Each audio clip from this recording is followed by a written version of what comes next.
Boop, boop, boop, boop. You are live. Okay. Hang on. This is in the wrong spot and we can't see your face at all. How'd that happen? Make it a little taller? Okay. Or Now that's good. okay. That's mostly good. I mean, to be fair, when I'm setting up the frame, I'm not over here, so I'm just kind of like, let's guess. And I'm Yep. taller than I think I am, right? You really are. Okay. So tall. I'm the short, fat one in my family. I know that sounds like the still don't punchline to a understand that. joke, but my grandfather was 6'8". He had a brother who was Oh my 7'2". Like, we're Enormous people. Anyway, hello, welcome to my kitchen. If you've been following the daily production of Kyphi, the ancient Egyptian temple incense, you probably know that there's nothing to do today because it has to sit for today and tomorrow and the next day and the next day until Friday. And Friday, we'll probably have a really long live stream because I am going to rather boringly and laboriously sit over my stove stirring this for, if it goes anything like last year, 7 hours. Oh my gosh. 7 hours. I don't know if I will stream those entire 7 hours, but it's a process. So just be aware. Friday, I don't know when we'll start streaming. Probably after 1 p.m. Yeah. Eastern Standard Time. Yeah, certainly going after into the that. evening. And then and we might pop in and out a couple of times, Yeah.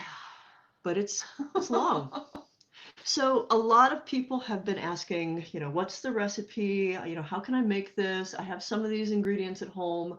Holy crap, that's expensive. How do I make a cheaper version of this? How can I make Kyphi without doing all of this stuff? And I've been sitting there comparing the recipes that have come down to us, not just the one actually the two from the walls at Edfu, but the ones that are recorded in the Harris Papyrus and the Evers Papyrus, and the stuff that's referenced in Dioscorides and Manetho. And what I did was compare what ingredients do they have in common over all of these hundreds of years of variations of this recipe in the ancient world. Because the starting place would be what they have in common is the base of what would recognizably be Kaphet or Kyphi. And that's actually a fairly manageable set of ingredients. Also, if you are on my Facebook fan page, I did sit down after a couple of people had asked and calculated like what I had actually spent on the ingredients for the batch of Kyphi last year. And it was a little bit of an eye-opener because this was purely the cost of the ingredients before they shipped to my house. Keep in mind, some of them were shipping from India, Korea, Crete, and Oman, Iraq, right before they shut that down. So stuff, there was a lot of like taxes and tariffs and stuff that I did not figure into this at all. And it does not include like all of the jars in which things are now stored and the very expensive copper pot that things have to be brewed in. And that number for that batch was a little shy of $350. So that was a sobering thing. Now, probably the highest ticket items of that were the frankincense, the myrrh, and probably the gum mastic, although a couple of them were surprisingly more expensive. I wanted to go into frankincense a little bit for this episode, because I guess these are episodes now. Because you can go to your local New Age shop or holistic shop or witchcraft shop and probably pick up frankincense for about $1.75 an ounce. And that will work, but there's a lot of different types of frankincense out there. Different varieties from different trees, but also different grades of frankincense. And I have prepared because in learning that there were different grades of frankincense, because honestly, before I started this, it hadn't really occurred to me. Like a lot of you, I'd been using the frankincense that you bought at the local little witchcraft store, and it's usually like these little yellowy looking pellets. They kind of got a fine dust on them. They smell piney. They've got an interesting smell when they burn. They don't really have much of a smell when you open them up and handle them yourself, like just a little vague scent. So there's a company I like to do my research. I went online and I looked at a bunch of different places that supply frankincense, some of which that are a little bit more commercial than others. And I picked one that had, pardon me, allergies are kicking my butt today. I picked one where I liked both the way in which they were harvesting stuff, the sustainability with which they were harvesting stuff, and also the price that they were offering things for. They had a wide range of things. The company is called Wild Tree Essentials. If you're curious about frankincense and myrrh as well, they also deal a number of other incense resins and precious resins. I suggest looking them up because it's pretty neat, and their site is just informative too. Like, you will learn so much about the different varieties that are out there, the different qualities, how I can't drink alcohol, so I'm not a wine snob, but I am a tea snob. And I'm a super taster, so I've got this palette where different teas have like layers of flavor to me, and I get pretty snooty and particular about my teas. Harney and Sons and Taylor's and Harrogate and a couple of other companies are like my favorites, and I will regularly like just kind of go on tea binges to like have samples of different flavors and different qualities and some of these rarefied things. And I could very easily become a frankincense snob. This would be a very expensive habit, just for the record. So basic frankincense that we're going to see on the market in most of the stores looks like this. These are the frankincense tiers that your standard witchy and new age incense, and as well as like Catholic incense, are most likely made out of. This is the stuff that's going to be, $1.75, $2 a packet. That packet is probably not a full ounce. Let me see. One of the places was selling it for 0.08 of a pound. So vaguely around an ounce. Some places will measure it in grams. So, think between $2 and $4, depending on where you're buying it from. And then you get into more complicated stuff. So this is what Wild Tree Essentials sells as mahogany gold. And this is also frankincense. And note how radically different these two things look. So frankincense is the sap, the resin that weeps from Boswellia trees. And it takes several years for these trees to mature to a point where this can be harvested from them at all. And different grades, different points at which you're getting this, and kind of the same way that you tap maple syrup, and you have like different points at which it's tapped and different grades of maple syrup. Same deal with this. So mahogany gold, when you open the package, you are like met with this rich, piney, warm, spicy, vaguely sweet scent that when you handle it will stick to your fingers for the rest of the day. It's very, very full of the essential oils that people will harvest from this to make frankincense perfumes and lotions and things like that. And a lot of things, like it's not completely hard, like it is still a little sticky. Sorry, let me do that again so you get the full effect. Because you can actually see the sticky. Whoa. Yeah. I could hear the sticky too. Yeah. So the next one is Hojari Black. And I have, let's see, Bayo, Boswellia carteri, Boswellia dalzieli, which they marketed as Janani. There's Mushad grade 1, there's mahogany gold, Boswellia rive, which looks like this, and is full of little bits of tree bark and other stuff. And if you get as extra as I did, and you buy little samples of all of them, and just sort of have a frankincense smelling party, which literally we did. I ordered a bunch of stuff. We were gonna have a ritual with House Kepru. I told people, like, I got a crap ton of weird frankincense. Let's kind of like open it up together, smell it together, see like how is it different? Like, here's this one that costs this much per ounce, and here's this one that costs this much per ounce. And I can totally see why some of them are much more expensive than others. One that is not here is, I forget the name of it. It is a clear greenish tier. This is the closest. Wild Tree Essentials sells kind of a mix of just all the different grades before they've separated them. And so you can see this a little bit like these guys, but it's clearer, thicker. I mean, you can definitely see like this was weeping from a tree. It's got the whole shape and everything. If you look at the Hojari Black, you've got some of those individual clear tiers built right into it. But this piece I grabbed especially because there's some of the bark of the tree as well, and that's going to affect the smell as this burns as well. So your mileage will vary based on what you want and what smell you want. If you want a sweeter frankincense, if you want a more piney, dry, resiny frankincense, or honestly, if your budget simply can't sustain something that is $65 an ounce.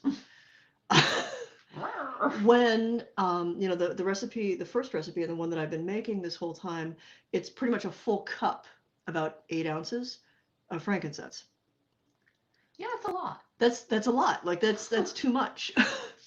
And I mean, you could go full Alexander the Great and just say, if you are giving this as a gift to the gods, it should be expensive, and let's just spare no expense. I grew up poorer than that, and I was raised by people who grew up in the Great Depression, so I kind of like to play around with it, going, okay, so here's the way it's supposed to be, and here's the super high end of it, and that's cool, and it's really cool. It smells great. How do I do it on the cheap? So we're going to not use mahogany gold.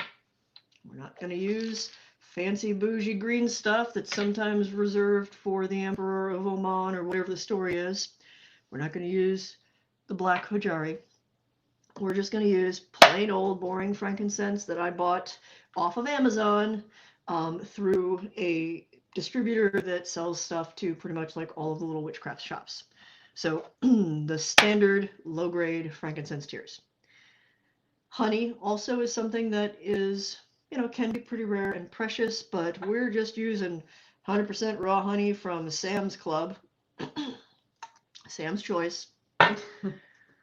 And okay, so we were talking about cinnamon and how there's true cinnamon. It's just called true cinnamon because it's Cassia verum. There's true cinnamon, and there's several other varieties of cinnamon which aren't technically true cinnamon, even though all of them are coming from the same species of tree. They're just different varieties. In some cases, they're different layers of the bark, different qualities. But true cinnamon has a very distinctive smell and taste. It is the super sweet, very spicy cinnamon that you would associate with Big Red Gum or with cinnamon red hots, the old-fashioned candy, the little hearts that they still sometimes sell around Valentine's Day. But because there's some question of like, all right, well, but what about regular old cinnamon, like the stuff that I put on my toast or my cinnamon rolls? So we're just going to have plain old boring cinnamon as our cinnamon in the Kyphi on the cheap. Things that we are not going to have in here that go in the larger recipe. No gum mastic, partly because it's so rare for where you source it. Right now you could probably go to like the greekmarket.com online and buy a little tin of it, 20 grams for $15, not including shipping. And the original recipe, you'd use about 1.5 of those tins for as much as you needed.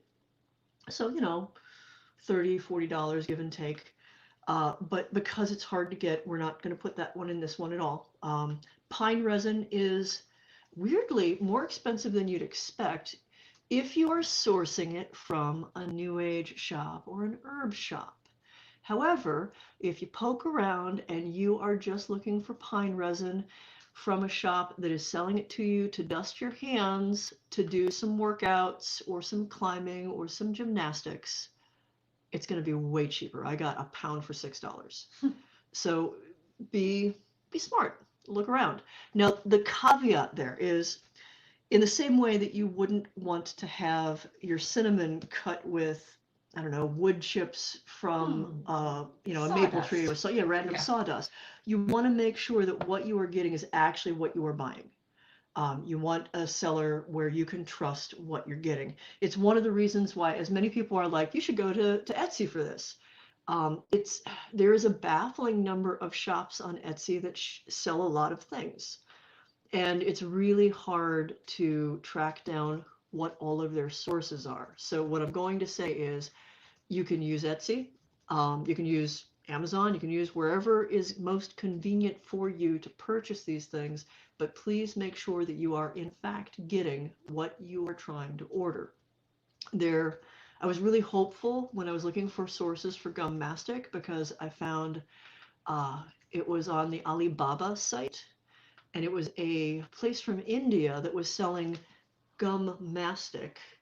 And I was like, well, that's weird, because did they get cultivars that are giving it, like actually giving the stuff? Because that would be cool. Like, anywhere other than just one single island would be really convenient.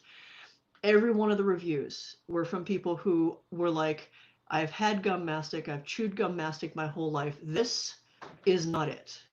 And especially in the case of gum mastic, that's stuff that you use as chewing gum. Its great value is in treating ulcers, digestive problems, mouth and gum problems. It has an antibacterial quality to it. It's been used for generations for this, widely used for this purpose. If you are troubled with digestive problems, acid reflux, and things like that, actually consider poking at it, because there's so much feedback about this being useful for that. And why the fuck not? The funniest thing that I've noticed in all these live streams is how often people ask questions and you immediately start talking about the answers. I might be psychic. They keep telling me this. I know. It's just, like you can't see the comments as they're scrolling because the screens are all facing me. So in my head, the way I experience that, even when I'm doing classes, is this seems like the logical thing to answer now. Uh-huh. It was. It was very logical.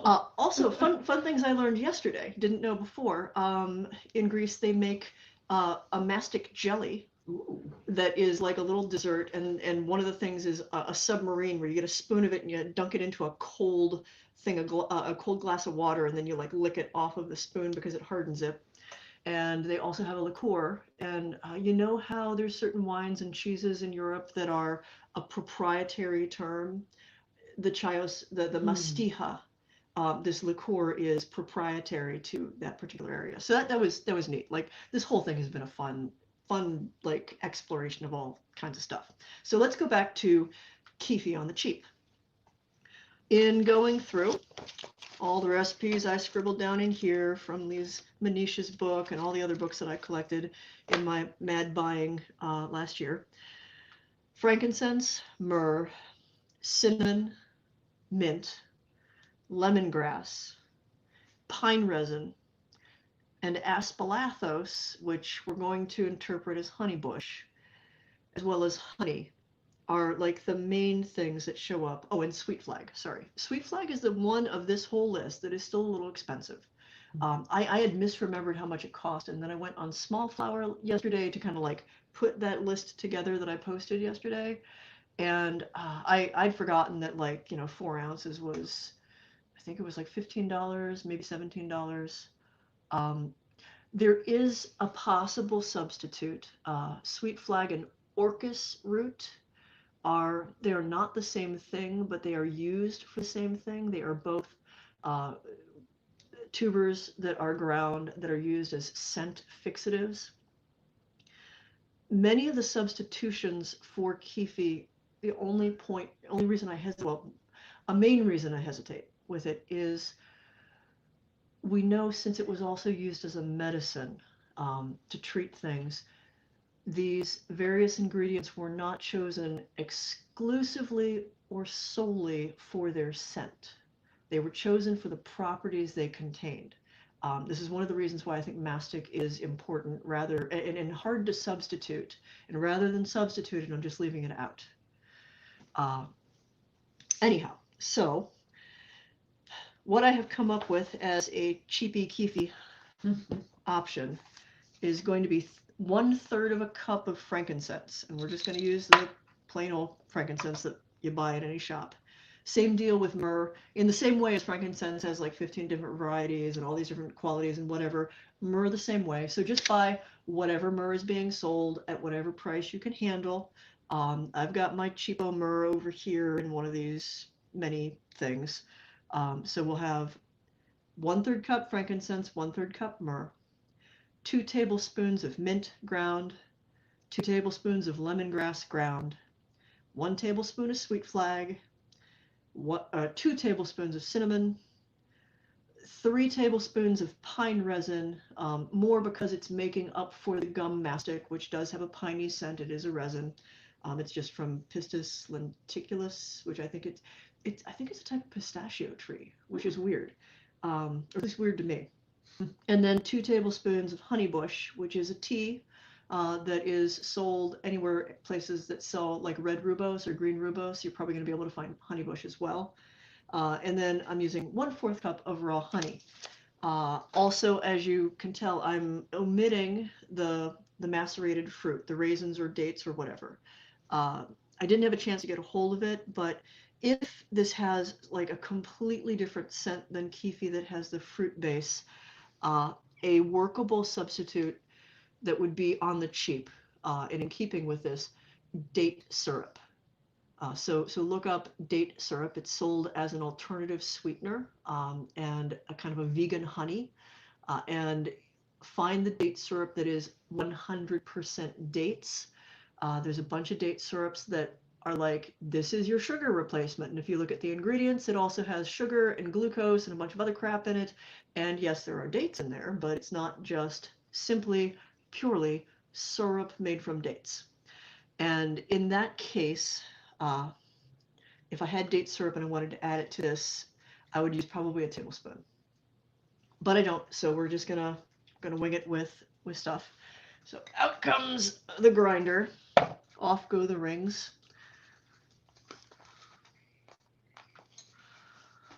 Oh, where is the frankincense? White tears.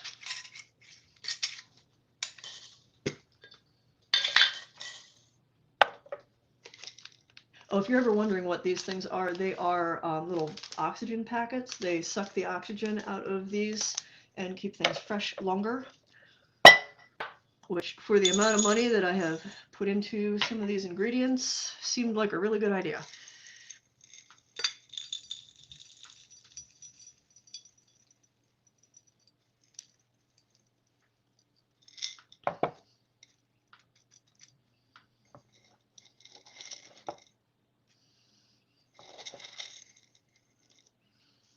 All right, that is just a little more. All right. Yep, bombs away.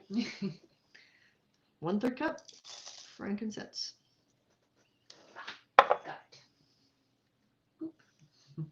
30-second rule. It's not like we're eating it.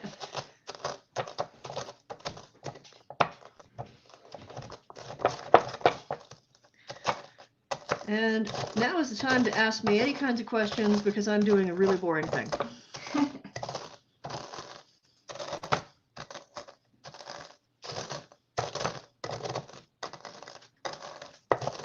There was a question a couple minutes ago. Is Kyphi good for psoriatic arthritis? Well, if I'm going purely off of what any of the ancient texts say, arthritis was not included in the things that it was meant to treat. It was mostly used for asthma, to freshen breath, and for stomach complaints. And so probably not arthritis. And that's, of course, the medical uses. Keep in mind also, however, this is from a culture that would use crocodile shit in some medicines. So Oh. your mileage may vary.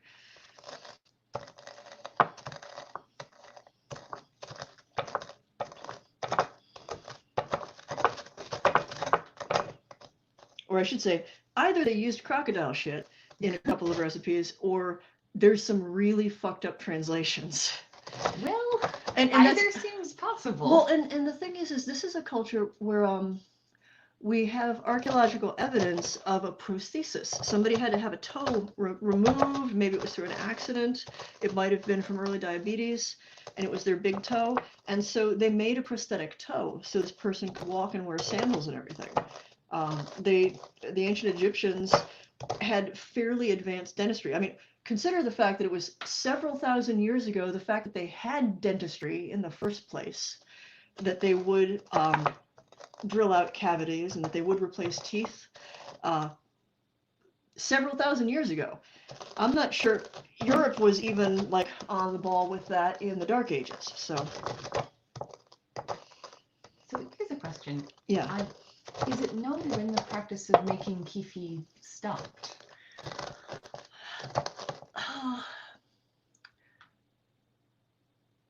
I'm going to broadly say, just based on the evidence that's come down in the stuff, especially from the Ptolemaic period, New Kingdom, and later, it petered out pretty much as Egyptian culture as it was known in the ancient world started to wane and be overtaken by Hellenic culture, Coptic culture. Egypt had stood as this monolithic nation for many thousands of years, and part of that was geography, a lot of other factors. But as things started to change in the classical world, and the Greeks expanded and the Romans expanded, their way of life changed pretty significantly in Egypt. And the religion, the Romans weren't keen on people following religions that weren't state approved. And they got up in people's business about their religious practices, and they were usually willing to tolerate your gods as long as you were willing to say that your gods were their gods and kind of append names on them and merge them.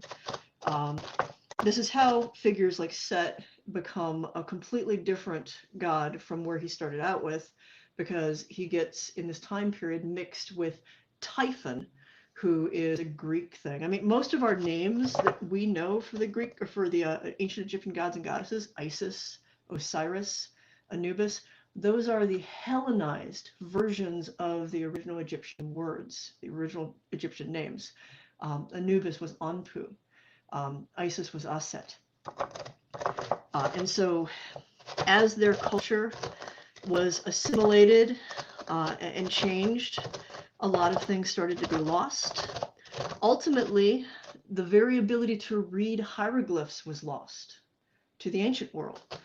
So they couldn't read what was on the oldest of the monuments. All they had were these compelling pictures. It's one of the reasons, I mean, one of many reasons, but one of the reasons why there was this weird mystery, like this sort of like exoticism associated with ancient Egyptian religion and magic, even for the Greeks and Romans, because there was knowledge that they knew was right there, staring them in the face, and they could no longer interpret it properly.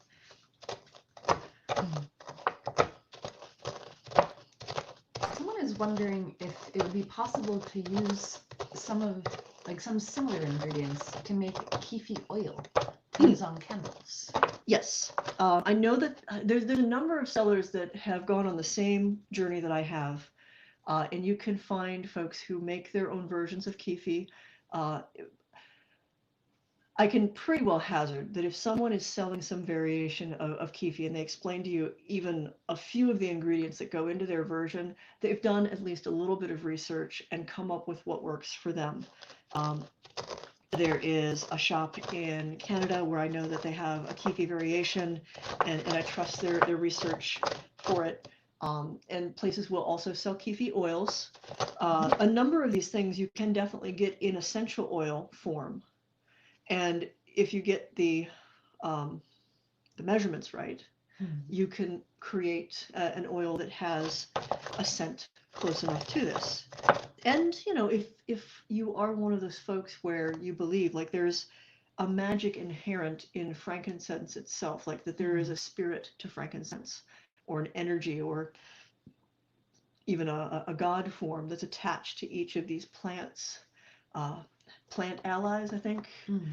Uh, I talked with Christopher Penzak and Alstar Adam about these things, but like it's stuff that doesn't quite click for me in my own practice. Like these things don't always talk to me. There's reasons, we won't get into them. It's embarrassing. But a long story short is, if the fact that it is frankincense is important to you on a spiritual or magical level, be aware of the essential oils as well, to make sure you're not getting something that's synthetic, to make sure that you are getting something that is carrying the energy of what you're trying to bring into your creation, bring into and maybe communicate with. There's another question. How is Kyphi used to open the third eye or enhance psychic abilities? Well, it's interesting because that's definitely what they describe it as doing. And the question is it the unique mixture of all of these particular herbs and things that have different like different things to them? I mean, like frankincense, it's not just incense. It's been used in cleansing and purification for thousands of years. I know over now, partly because of all the paranormal shows, and like the New Age movement, as it kind of cropped up and really took hold in the United States, especially in like the 80s and 90s. You grab a hunk of sage and you waft that around and you use that to clean spaces. And we act like we never had anything that we did with it before, like that that sage is the only way that you can cleanse stuff. But for our ancestors, our white ancestors, if you happen to be white as me, we're using frankincense and actually a lot of different things first. So, I mean, there's a lot of stuff about cultural appropriation, and you may have opinions one way or another about it. But what I can say with regards to this, particularly sage, and using sage as like the exclusive thing to cleanse, there were lots of other things to use. You can go the route of researching your personal blood heritage to see like what did my ancestors use instead, and if that speaks to you, go that route. What I'll say specifically is there are properties attributed to all of these. And we also know that sage is antibacterial. It does have the effect of literally cleansing the air. So there's some wisdom encoded in using it as a thing to cleanse and purify a space.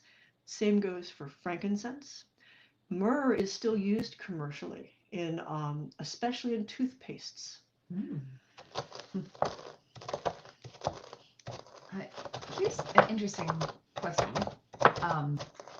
Do you also use powders or potions or tinctures in your rituals? Ish. The answer is ish. So when I was first putting together the Kyphian system, I was coming from a place where I was really peeved at people who got so wound up in the pomp and ceremony. The Catholic Church, as much as some of the pagans and Wiccans in the 80s, that I wanted to cut all of that back. Like I wanted to be like, if I don't have a wand, can I still do magic? If I don't burn incense, is the ritual still real? So I pulled everything back. I dialed it all the way back to just what is the experience? What is the intent? What is the energy of this? Now, rather like Picasso, learning how to paint by first learning all the rules and then exploding all the rules. For me, it's sort of in the reverse. Like I went, okay, what's the least I can do with this? Like what are the fewest things I can do? If I were just sitting alone locked in a cell, how would I still do magic? Could I still do it? Could I still run my rituals? And once I understood how all of that worked, then I found the value in occasionally also integrating symbols and objects ritualized song and rhythm, scent, face masks, and came at those from the perspective of someone who was doing them not just because somebody told me this is how you do this ritual, but with the intent of this helps me focus on my goal with this magic, with this ritual. So with a lot more mindfulness. So that's the long answer. And the short answer is not often, but when it feels helpful.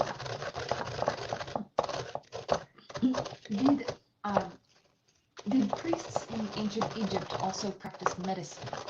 Yes. The hard thing about the ancient world is magic and medicine were inextricably interlinked and conflated. Exorcism as well and medicine were like, it's hard to pick the two apart. And so priests who were healing and doing magic or ritual to heal someone were also using things we're basically making poultices, we're basically making potions, and some of them had more ritualized purpose, and many of those ritualized purposes were integrated with the fact that frankincense is used to cleanse and purify, but something about frankincense is literally purifying. I know that when European, especially when British colonial culture was really starting to like go do all the archaeology and explore the world and like figure out like who came before and what did they think about them, there was an overweening sense that people in the ancient world, because they weren't Christian, because they were polytheists, because they were animists, had to be ignorant, superstitious, foolish, and there was a general belief that the priests of not just Egypt, but like all of the ancient cultures, basically treated their worshipers as dupes. That they would, get up and do like a little song and dance to like pretend that they were healing people when they really didn't know shit from shit. And they were aware of the con. And let's just say that is an incredibly misinformed perspective, first of all. We'll call it for what it is, racist. It's a completely racist perspective. They could not conceive. And it's not just that, but it's also, if there's a Christianished word, like if there's a racist equivalent of being Christian and looking at religions that are not Christianity and judging them in the same way, finding them wanting because they're not where you're coming from, it's the same thing. But that informed most of archaeology, most of the folks who were writing history at this time. And so if you go back, it's embarrassing sometimes. Take a day to like crawl down the rabbit hole on books.google.com. Look at the free Google stuff that is all in the copyright free domain, and specifically look for stuff that was getting published in the 1800s. And just type in Egyptology or any culture that is not their culture. Magic, heck, it can be their culture. Just take a look at what they were writing about, the folk traditions of Yorkshire and of Devonshire, and just in England itself. The folks who had retained their family traditions that were pre-Christian, the shit that they said about them is embarrassingly bad and small-minded. So anyway, I've got strong feelings about it, if you couldn't tell. But it's enlightening to see how the idea that the folks in the ancient past had to be stupid, had to be mistaken, because they weren't us, colored so much of the history that we still tell. Here's a fun segue from that. Yeah, please. I'm just going to soapbox for the rest of this grind here. So essential oils. Yeah. Someone is asking about whether Young Living and doTERRA oils are authentic essential oils. I'm not 100% sure. I've heard of doTERRA, curiously, only because a bunch of them were left behind at Inspiration House. That's true. What I'm going to say is do your research. Look pretty carefully into it. And if it doesn't say that it is 100% pure essential oil, if it says it is a perfume oil, if it says it is a scented oil, it's probably not essential oil. Honestly, if it's fairly inexpensive, it's not an essential oil. Essential oil, it is literally the essence of the plant that is pulled out of it through fairly complicated means and refined. And the long and the short of it is a lot of that plant goes into creating even a couple of drops of essential oil. So if you're getting essential oil, it's some of the costlier stuff, like true sandalwood essential oil, stupid expensive. Holy crap.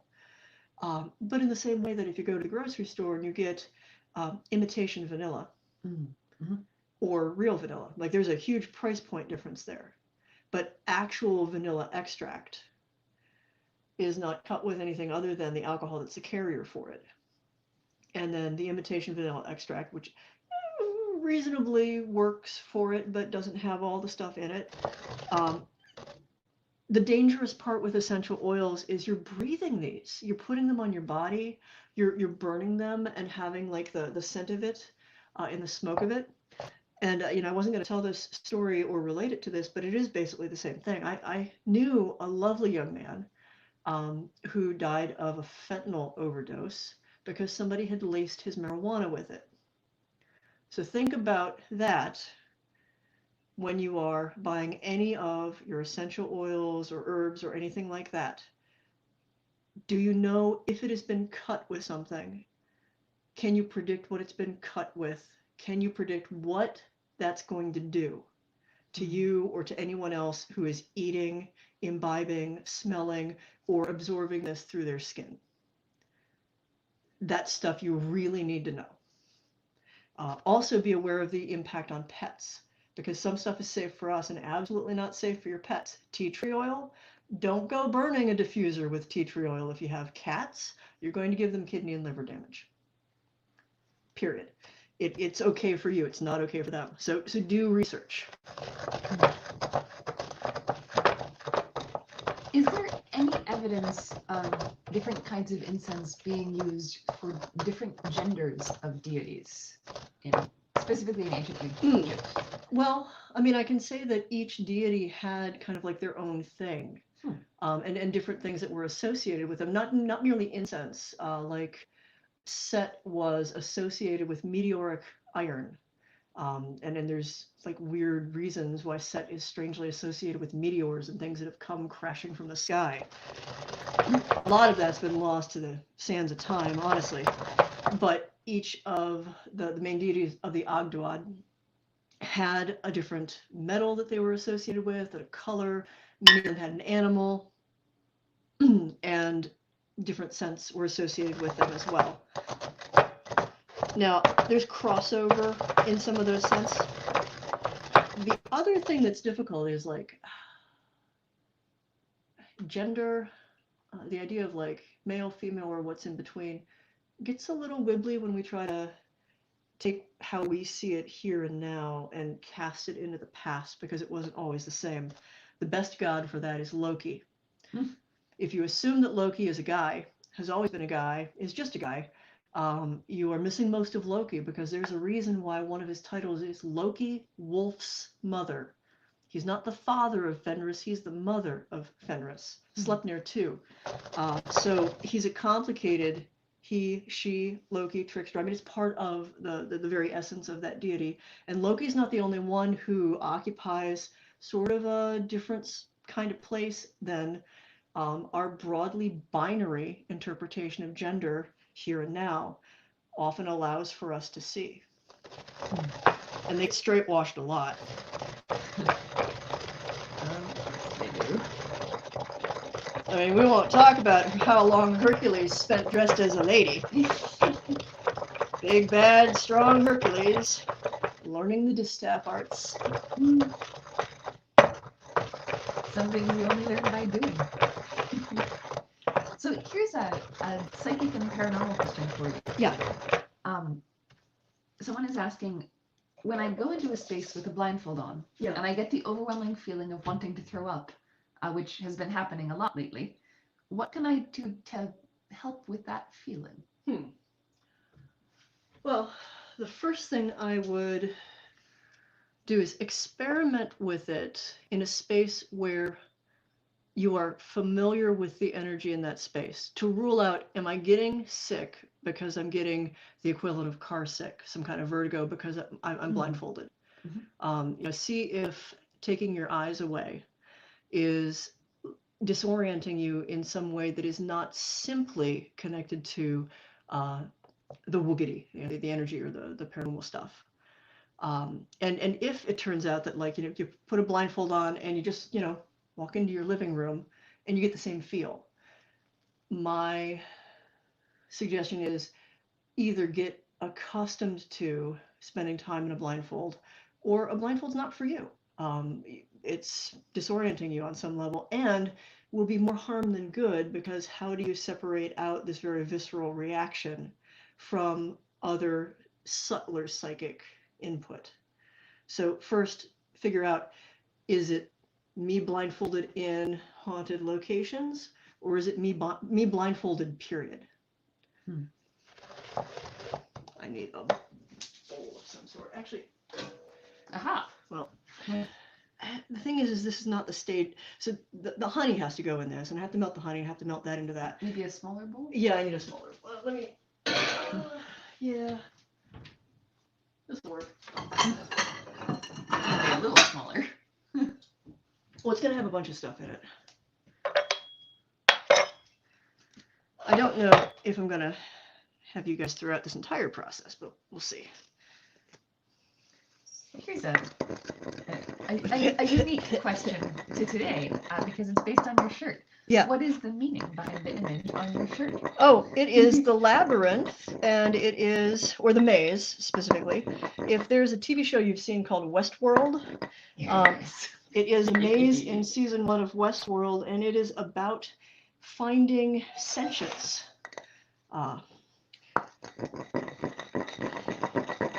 So Westworld, the first season of Westworld, is probably like the best metaphor I've seen in a TV show for the process of awakening, especially awakening as a being with multiple lives in previous incarnations.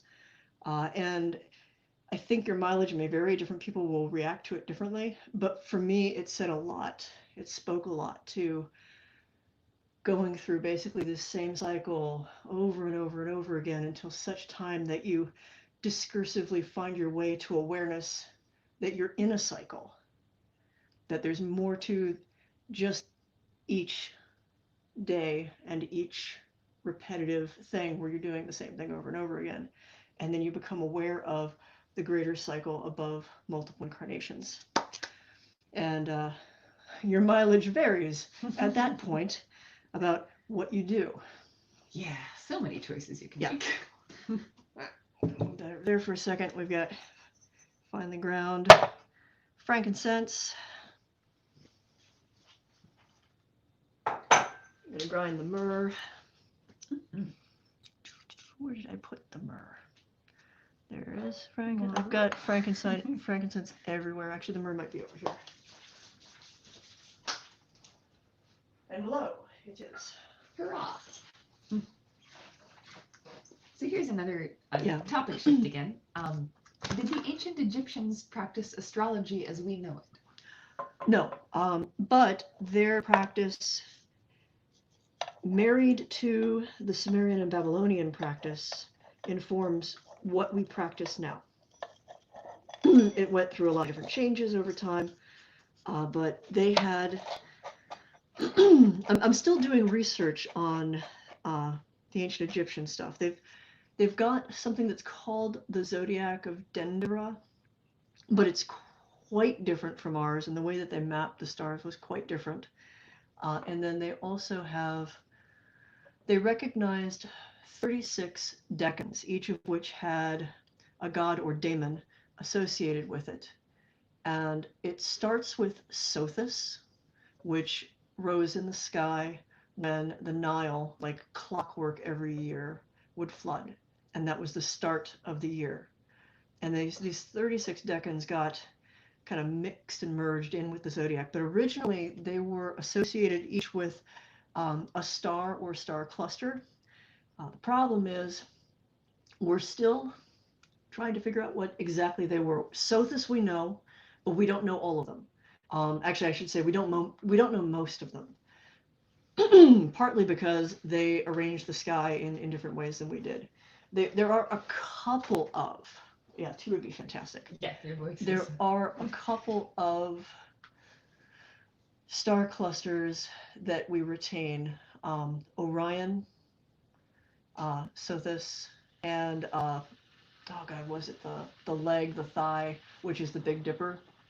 Like those were like, okay, we know, and they arranged, they connected the dots in much the same way that we still do, and not in all the rest of them.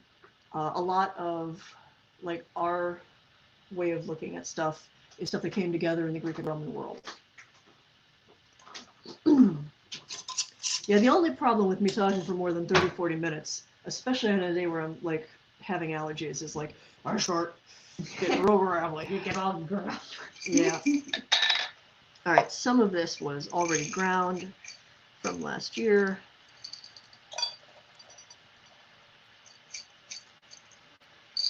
Here's another question for you. Can Kyphi be used for multiple purposes? Oh yeah, absolutely. I mean, yes, I think so. I think you could use it for religious practice. I think you can use it to summon spirits. I think you can use it to open and make yourself more receptive. I think you could use it to invite dreams. I am uncertain of its actual application to medicine. As much as when I made these stuff last year, folks did in fact sample some and eat it. Mm-hmm. It's very, especially because of the myrrh that goes in at the end, it's very like myrrh heavy, so it's like bitter anise with a little bit of sweet from the like the dates or the raisin and the honey base, but it just tastes weird. Mm-hmm. Nobody got sick, which was nice, because like I was like, well, you could kind of eat this, and somebody was like, boom, and in their mouth it went. The unwise. Or bold. Just bold. All right. 1/3 cup of myrrh. I evened out the frankincense and myrrh in this recipe, even though on the walls of Edfu, most of the there's just 2 main recipes there, and the measurements are slightly different in each. In one, it's equal amounts of frankincense and myrrh, and in one, it's slightly more frankincense than myrrh. I got a backwash of myrrh dust Oh no. in my mouth. It's not for breathing. Oh, it's just bitter. It's so bitter. Here's another question for you. Nice open-ended one. Yeah. What do you think the purpose of dreams are? Well, there are many different purposes to dreams. There's what is known as memory consolidation, which is one of the most common reasons why we dream. If you imagine your brain as a big computer, which it is, it's just one of the most complex computers we have access to currently. When you go to sleep, and you need to sleep, and you need to enter dream states, that's basically when your brain is defragging the hard drive. And it's also when it is moving things from temporary memory to permanent memory. And if you've ever had a dream where, say you're at a new job and you were learning how to use the cash register or some other repetitive thing, and after the first couple of days you start having dreams about doing this, that's memory consolidation. That is your mind on a semi-conscious level witnessing the movement of this information from short-term memory to long-term memory. So that's a basic psychological reason why we dream. Dreams also are manifestations of anxiety and fears. There are several really classic dreams that pretty much everybody has. If, like myself, every once in a while you have a dream where you are inexplicably back in high school, and it's like somewhere toward the end of the semester, there's a class that you've never attended, you've cut it the whole time, you don't know where it is, you're trying to find the class, you're trying to find some way to like this dream.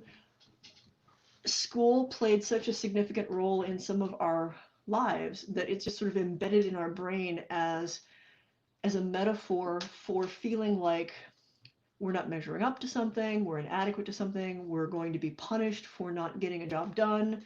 So this is a dream that is really common to manifest for people if there's work stress. So stress and things.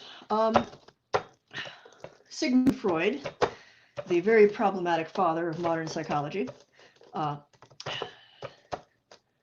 did not go on record about the paranormal and dreams until much, much later in his career, because he didn't want the fledgling science of psychology, and he wanted it to be taken seriously as a science, to be undermined by the inevitable paranormal content of our dreams. But the fact of the matter is, he said, if we are to find evidence of the paranormal, we will find it in dreams. There are dreams that come true. Precognitive dreams, they're sometimes called prescient or presentient dreams. And there's just way too much anecdotal evidence to deny that there's something that some people experience. Not every night and not every dream. And then there's also dream telepathy. I have got a fantastic book on the subject by doctors Stanley Ullman and Montague Krippner. I sometimes flip the Montague, like first and last names. So look up dream telepathy. They were the founders of the Maimonides Dream Institute. They did a fantastic series of experiments that led to a bunch of lucid dreaming experiments later in the 60s and 70s. And they were basing their experiments off of the, honestly, not the theory, but the fact that so many people had reported over time having death-announcing dreams.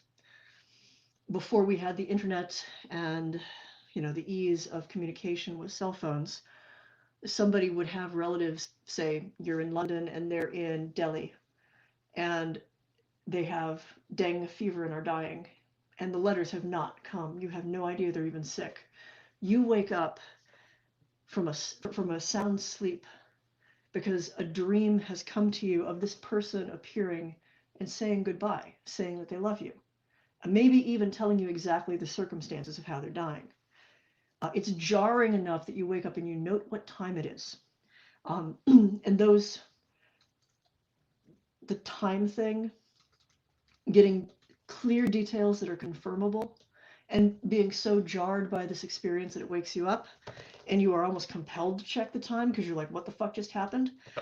You will find accounts of this over and over and over again in the annals of the Society for Psychical Research and other organizations that were collecting these accounts in the 1800s and early 1900s. There are hundreds of them, if not thousands of them. Consistent enough with verifiable enough information that the person could not feasibly have had access to, which is the best way to assess. Was this just a dream, or is there something else? Is there something paranormal? Do you have information you couldn't possibly have had? Okay, is that information accurate? Is it verifiable? Something gave you that information. You got it somehow. And so the dream telepathy experiments were trying to figure out, like, what facility was that? Can we control it? Can we do it consciously? A specific question. Lots of people are interested in the dream topic. It's a fascinating topic. Yeah. That dream where you fall and you wake up right before you hit the ground. Mm-hmm. Is there a commonly understood explanation for that one? That one has more physiology than psychology behind it.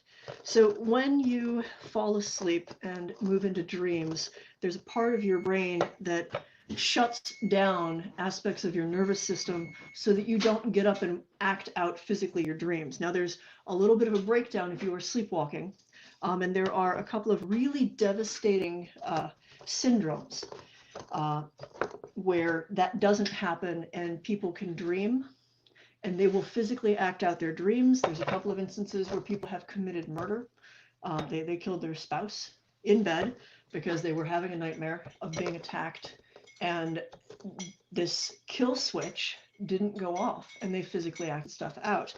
It was especially problematic because, I think it was in the 80s and early 90s, there were a bunch of sleep aids that came out, and a couple of them significantly interfered with that. The least of the problems ended up being sleep eating, sleep driving, and sleep sex, where the person did not wake up, was not aware, and yet got up and did stuff, had no recollection of it in the morning. I got to witness that at one of our conventions. We pretty much had to like tackle someone. She'd let us know that she was taking her prescribed medicine and that she should go like lay down and stuff, that like they were told like go to sleep 30 minutes, like as soon as you take this, go to sleep and everything, because they knew, like, especially in the hypnagogic state, people were really, really prone to getting up and acting stuff out. Well, and she wanted to hang out because it was a convention, and so she'd taken it and she stayed up, and then she was just charging down the hallway trying to go have sex with a really unfortunate choice, and somebody that she never would have, and like the way she was talking, the way she was acting, like everybody was like, no. So we ran after her and like politely convinced her to go back to her room, and somebody sat with her until she actually like fell asleep. So anyway, that like jerk is an effect of that. You are starting to relax, you're starting to drop into it, something catches your attention and it snaps back, and so like your control, and you have just sort of like a nervous twitch that hits your whole body, and in your dreams you experience that as stepping off of a curb and like falling, or stepping off of a cliff and falling, or stumbling over something, and that jerk translates into wakefulness, almost always pulling you into wakefulness too. And then you think that you've just swiped your hand across somebody, when actually like your whole hand just went whoop under the covers. Oh, hey, I feel called out.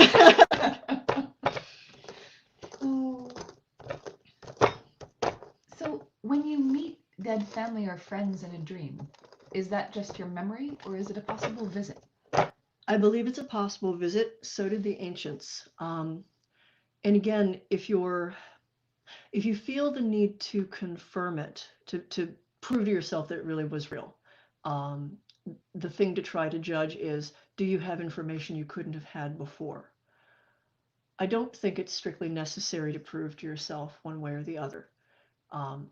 It is perfectly feasible that, from a psychological standpoint, that if you have been thinking about a person, if you're missing them, simply having a person on your mind during the day is a high likelihood they may show up in your dreams due to memory consolidation. They were in your thoughts while you're awake, they'll still be there while you're asleep. But the ancient Greeks in particular, the ancient Egyptians also, honestly, like a lot of the ancient world, like let's not just specify, like the Greeks and the Egyptians and the Sumerians and the Babylonians, and pretty much like all of the folks at the core of all these ancient cultures that kind of like led into what we know as Western civilization, believed that dreams were the realm where you could meet the gods, meet the spirits, meet the heroic dead and your ancestors. They were places where you would intentionally go to communicate with them. Dream incubation was so widely practiced among the Greeks that certain tombs of fallen heroes were basically tourist spots to go and sleep atop or next to, so that you could go and speak to Achilles or Ajax or some other hero, because it was believed that the heroic dead were a little bit more than regular people. Think of them as ascended masters for the Greeks. Think of them as the mighty dead. They are, one step away or are already on their way to becoming, blessed ancestors because of the great deeds they did in life. And so you would go to sleep and hope that they would appear so you could ask them things. So they would tell you things about, the illness plaguing your daughter, or about what you should do for this job. Like, people ask all kinds of stuff, sometimes really important things, and sometimes, is my chariot team going to win? and we know this because they would sometimes leave these questions behind. I firmly believe that it is possible and that it is more frequent than we realize for the dead to come to us and communicate with us in dreams, because it's where most of us are relaxed enough and in enough of a receptive frame of mind that we don't discount the experience or accidentally and unconsciously block the experience. We're in a different part of our consciousness when we dream. It is the part of our consciousness that is more connected with image and metaphor, vision, abstracts, feels, as opposed to thinking rational brain. And the edges of anything are not quite as distinct. And that's a feature, not a flaw, for dreams and our dreaming mind. I'm going to drink some of this tea before I'm... Actually, I need to wash some of my hands. I am covered in sticky dust. Mm.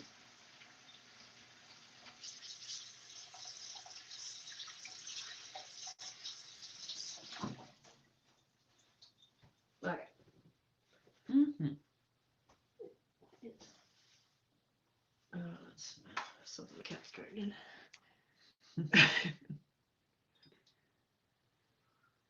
Here's an interesting different tangent. All right, I like tangents. Do you think Anubis was a demon? Or a daemon, spelled with an A, was what the question was worded as. I wasn't sure if you were getting at demon or daemon. Probably daemon.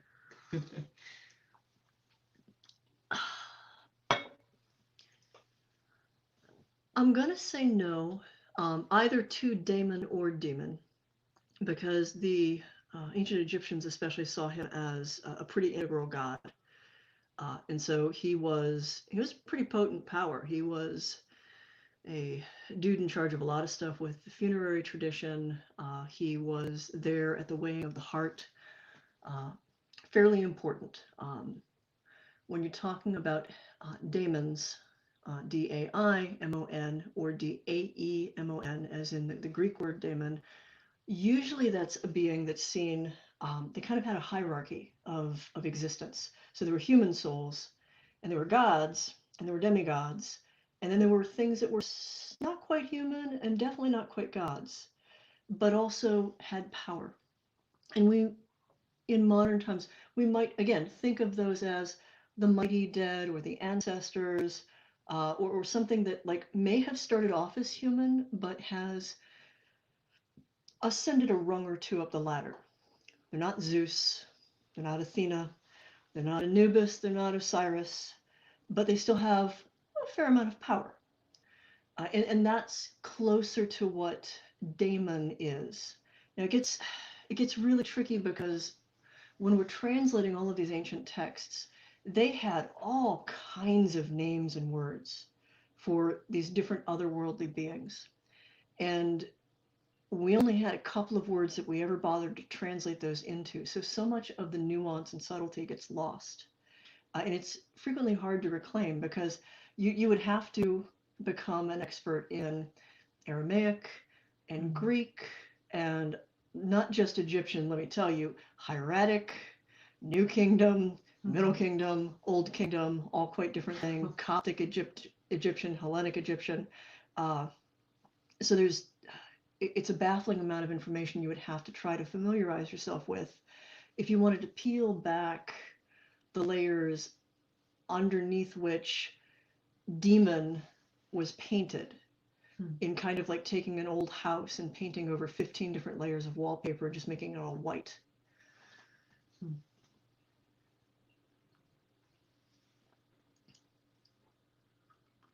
Okay, back to Kyphi. What are some good ways to store Kyphi? I've tried a couple of different things. I had an earthenware jar, which was really useful for the Kyphi that was a little still sticky, because it allowed it to continue to cure and allowed the moisture to leave, because an earthenware jar, it was not airtight, it was not watertight. I've also stored stuff in wood. So I've aimed for things that were not, like these are airtight, and I'm putting like, extra seal in them.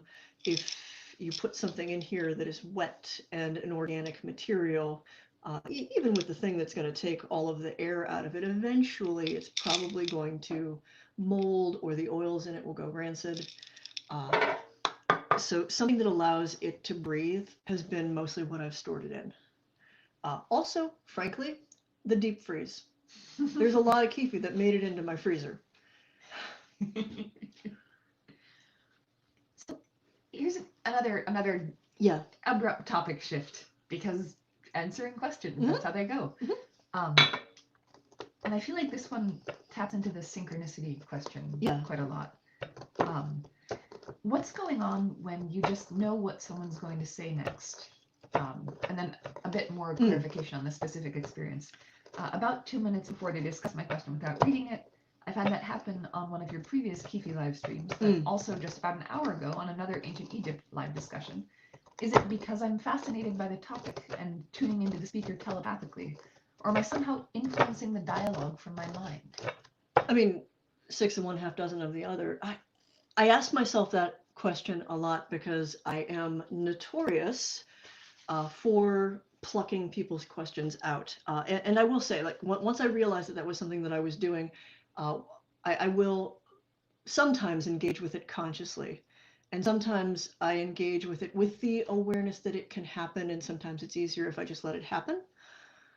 I think that every time we interact with one another, even when we're interacting in this very weird way where I'm not talking at any of you that I can see, and yet there's still a connection. We have things that we can focus on.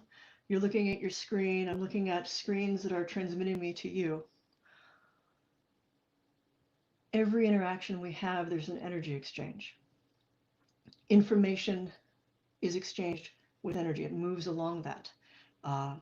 To a certain degree, we were the original internet, our minds, each a computer, connected, communicating. And so I think that there is a dialogue that happens that is more than just me talking at you. And some people, I think, get a little bit more tuned into it than others. And I think for some people, it's easier to tune into than it is for others. And I can't fully answer or pick apart the question of, are you asking the question and am I hearing it? Or are you thinking so hard about wanting to hear the answer that helps to influence the flow of what comes up next? And I think it's sort of all of those things, that it's not one or the other exclusively. I think that there is an exchange, and we are communicating and exchanging on levels that we very rarely ever think about. Christopher Penzak had a really neat piece recently that he wrote about the energetic cost of being online that's related to this because of the amount of attention focused on you. And I've seen this destroy people who ended up in TV and suddenly famous, who had no ability or idea of how to, or even the fact that they needed to shield themselves from the sensation of that many minds focusing on them, thinking about them, being angry at them, being excited about them, having dreams of meeting them. All of that pings, like it's a little bit of like it, you don't necessarily catch all of it, but it becomes a background noise. And if you don't learn how to handle it, it will ruin you. I think it's one reason why there's so many folks in, and this might go into a bad place, but I'm not going to talk about the bad place. I think it's one of the reasons why so many people who end up with like really high celebrity status also end up with substance abuse problems, because it helps to block out in a way that seems easier and maybe a little bit less crazy making. Because if you sit down and go, well, shit, I think I actually literally hear my fans thinking about me. That's a bit of a leap, and it's a lot to think about. And yet performers who have really gotten a handle on that, there is a Variety interview with Dolly Parton, of all people, Dolly Parton, y'all, who straight up talks about the energetic interaction between herself and her fans and how she works with that and how she's a vampire about it. Like she's taking energy from people, but she's a good vampire because she gives it back. Uses that language. I think you can't be in theater or entertainment or anything that involves an audience without at least having some awareness of that interaction, even if you don't think of it as magic or psychic or mystical, because it is undeniable. You feel it especially if you are a thespian, if you're up on a stage in front of an audience, a musical performer. There is an energy exchange that happens, and you can tell when it's not right. You can tell when it's not happening. You can tell when your audience is really not the fuck into what you're doing. And honestly, you can influence the audience with how you're performing if you're really into it or if you're having a shitty day. So there's a lot more to the way we interact than so many of us give any credit to. Do you think there's an inherent meaning to deja vu? Specifically, what does it mean when you feel like you've been somewhere or seen something before when you know you haven't? I think it depends on the circumstance. Sometimes it's as simple as the human brain is wired for pattern recognition. So base psychologically explicable deja vu is simply that something about that place, that time, the quality of light, the shape of a building is very reminiscent of something else that you have seen, and your brain just draws a line between it. And so now it feels familiar, even though you've never been there. And that's the simplest psychological explanation. And that happens all the time. Like, you know, I live in the US, and like every shopping plaza looks pretty much like every other shopping plaza. And like we'll drive through cities and I'll look over and like have that little blip of expecting almost to see the Payless shoe store right next to the other thing, because 50 other things I've been exposed to all look the same. And that's pattern recognition. That's pure psychology. And then there's deeper versions of it that I think bear a little bit of exploration. Honestly, I think it always bears exploration. Identify it as, does this just remind me of something that I've already seen? Okay. The useful bit is, what is it reminding me of and why? Like, why did my brain pick this thing to pay attention to? There's always information there, even if it is not paranormal. You're the most paranormal thing anyway that you're ever going to have to deal with. All of you. If it has a paranormal aspect to it, the next question is this someplace I've seen in a dream? Is this someplace I've seen through somebody else's eyes with whom I have a strong connection? Is this someplace that is reminding me of something from a past life? In all cases, the real question is, why? Why is this leaping out to me right now? What stood out? What part of my brain has stuck on it? And is there anything useful I can glean from the fact that it stands out to me? It can be as simple as, I have seen 50 different malls, all of which have a Payless with a GNC next to them, and I expect to see the GNC, and then next up is Starbucks. Like, it can just be as simple as that. And all it's telling you is, wow, shopping centers all look pretty much the same if you live in the Midwest. Yeah. Do you think that ancestor spirits have a role to play in contemporary life?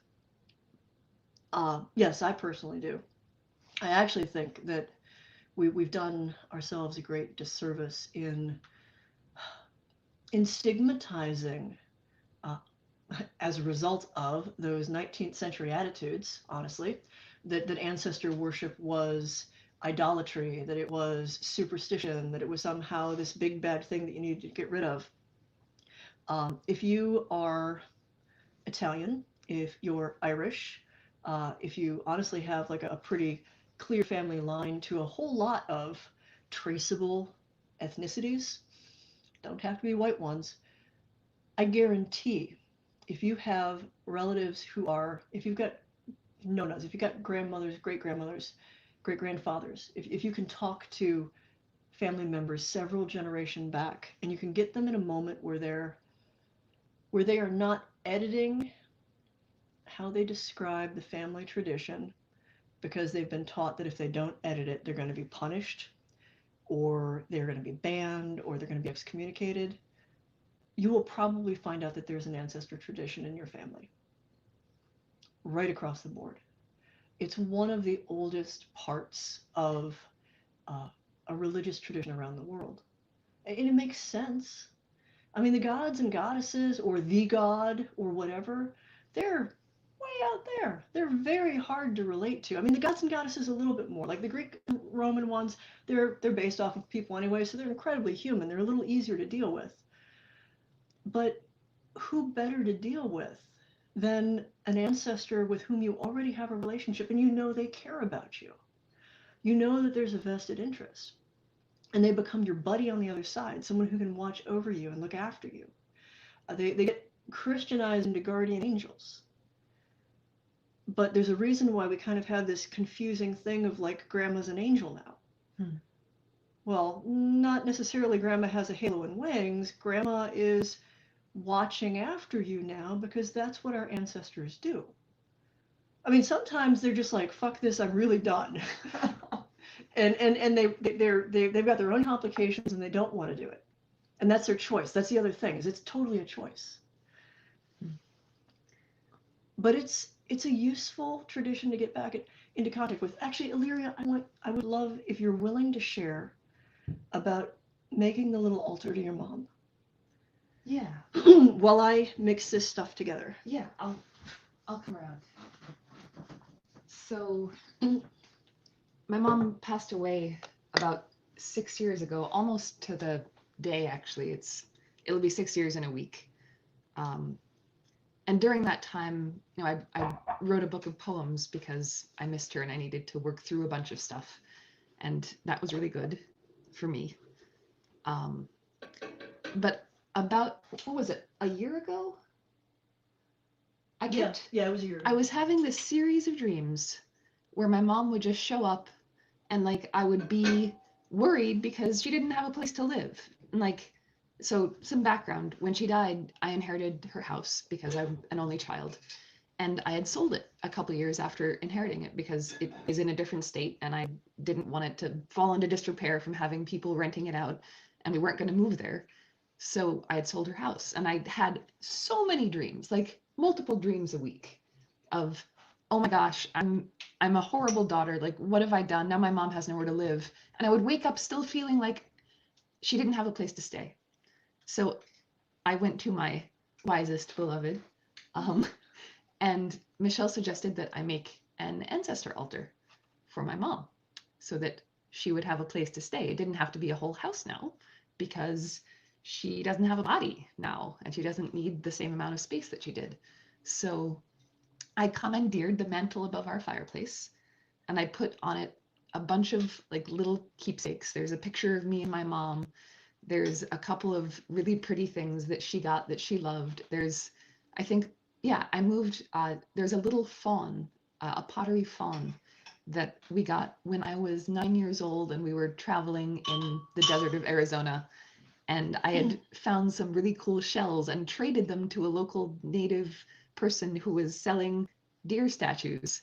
So like she kept that and I know how she got it. And she was so delighted that I had found those shells and traded for something that was a present for her. So like a lot of meaningful stuff, in short, went onto the altar that reminds me of her. And I haven't really been having those dreams anymore. It pretty much stopped, So as soon as you put it together. Like, I don't know for sure if that was just, I was worried because I felt like I had been a bad daughter from the beginning for selling the house that meant so much to my mom, like so much. Or if it was actually a communication from her saying, I need to know that you still keep a space for me in your life. But either way, now we have this really neat memorial to my mom and I get to look at it and I'm looking at it right now. It's a really nice thing. Like it makes me feel more settled. Yeah.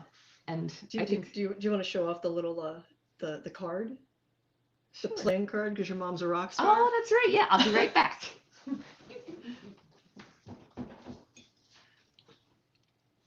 Her mom has a Wikipedia page and a bunch of like encyclopedia entries. So does her grandma. They're all science rock stars, or I should say stars, because Oh yeah, star astronomers. stars. Okay, so let's see. See how hard that is? No, I know. I'm cheating by looking at this side. So that's my mom. She's pretty cool. But I was contacted a couple years after she died by the person who put together this awesome deck of women scientists, and she got to be in the deck. That's the deck. There you go. Notable women in the physical sciences.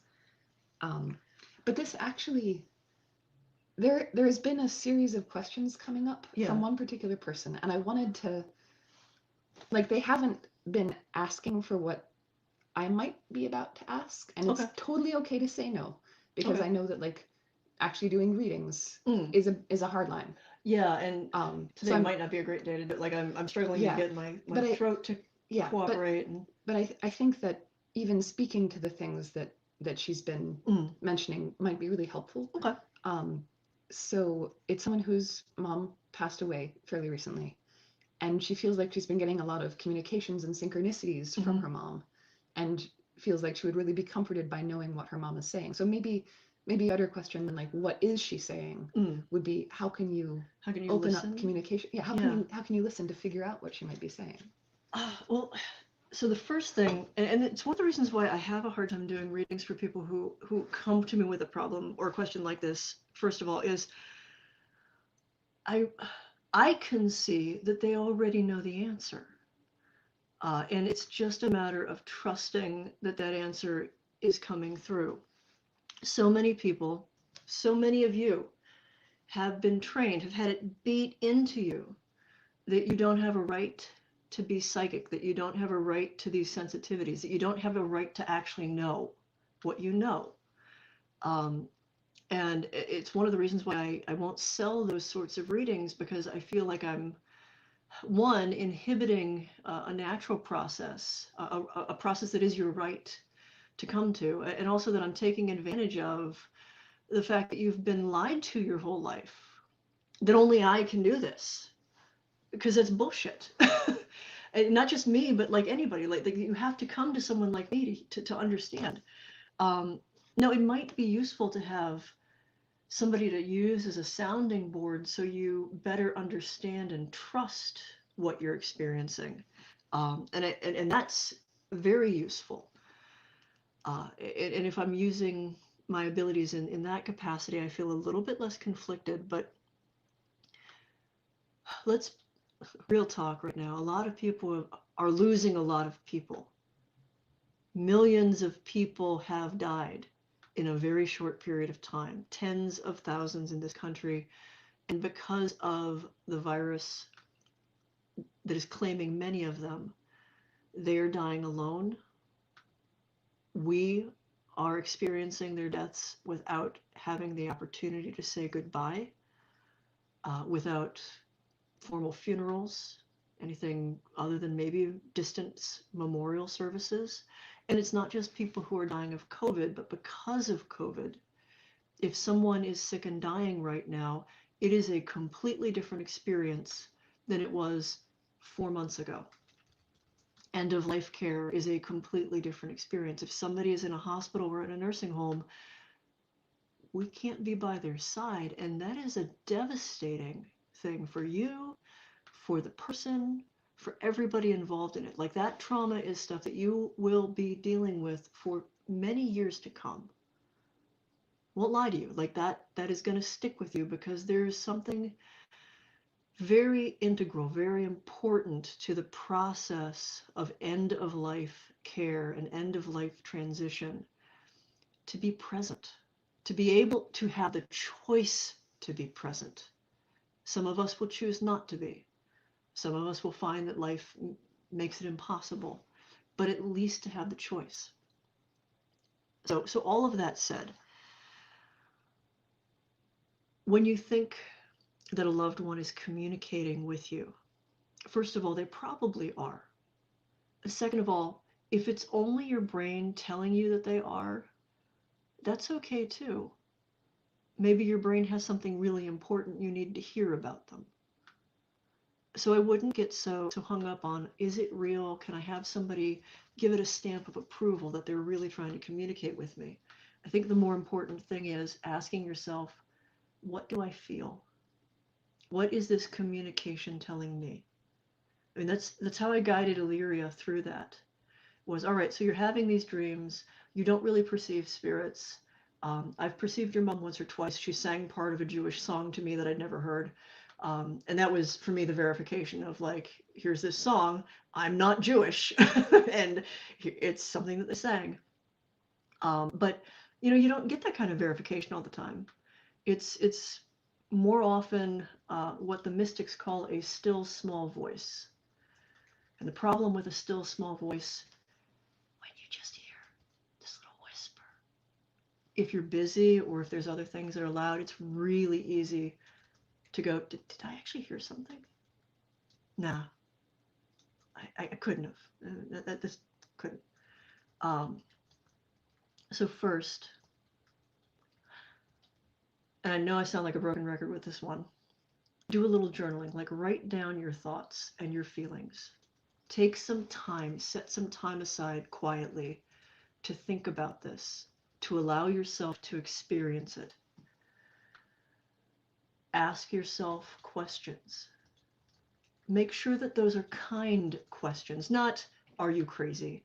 Are you deluded? Are you making this up? Don't internalize the nastiness that the world's thrown at you about this your whole life. Try not to anyway. I mean, I'm guilty of it too. But try to ask yourself kind and compassionate questions. If my mom is trying to talk to me, what do I feel like she's trying to say? How do I feel about this communication?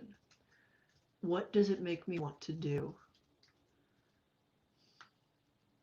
And if there are answers there, assess them. Are they workable? Are they things that you can do? Are they things that you can integrate in your life? Are they things that you may have to make a hard choice about and say, no, I can't do that? Because that's okay too. But sit with it and don't feel that I or anyone else are the only people who can give you the answers, because the truth is the only person who can give you the answers is you. Someone like me might be able to set up a guidepost or a flare, shine a flashlight in the dark that you feel like you're stumbling around in, but I'm still just illuminating what you are already experiencing. I firmly and truly believe that. So much so that I'm shaking a little bit. Yeah. I hope that helped. Yeah. The comments say that, yes, what you were saying resonates with many people. I think, are you okay with just one more question? It's actually sort of a meta level question. Yeah. How are your energy levels after doing all these live streams? Well, as you can tell, my throat is starting to be a little bit about that. And it's, as much as I'm like, oh, it's allergies, it's, so I don't know if you've noticed, I do a lot of energy work with my voice. There's a lot of, like, call it magic, call it energy work, call it whatever you want, but there's a training I carry from a very long time ago that is a mix of intoning and chanting and music, and also the magic and the power of this language. And you can usually tell when I'm dropping into it because there's a different rhythm and a different feel and a different way in which my voice communicates itself. And the downside is there's a certain amount of strain to that, and it hits right here. And the first point where I am being warned that, like, I'm pushing myself too much is it gets a little tight.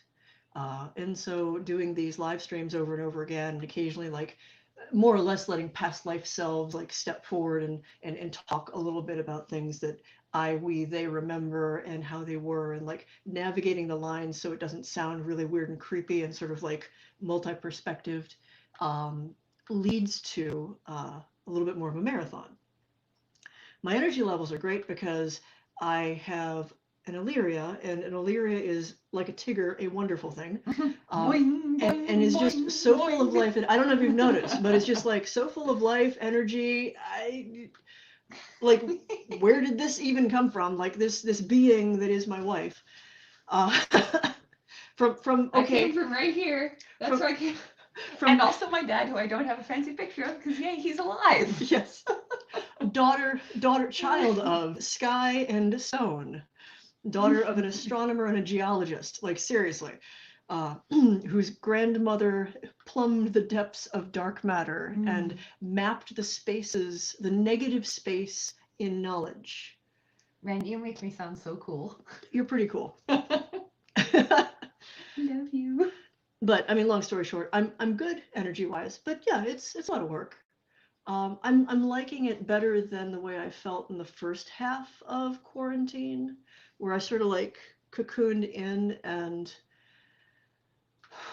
lost a little bit of time in just looking at all of the potential threads and everything that was going on, and sort of like keeping a bigger eye on that and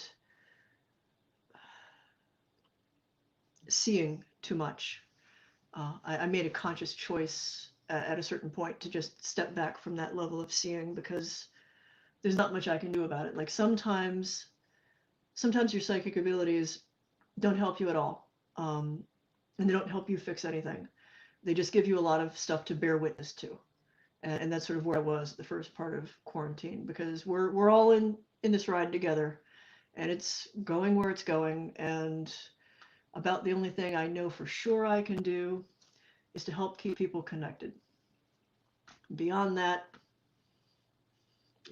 take care of myself, take care of my family, look after the cats, and help a couple of really special girls mourn their dog.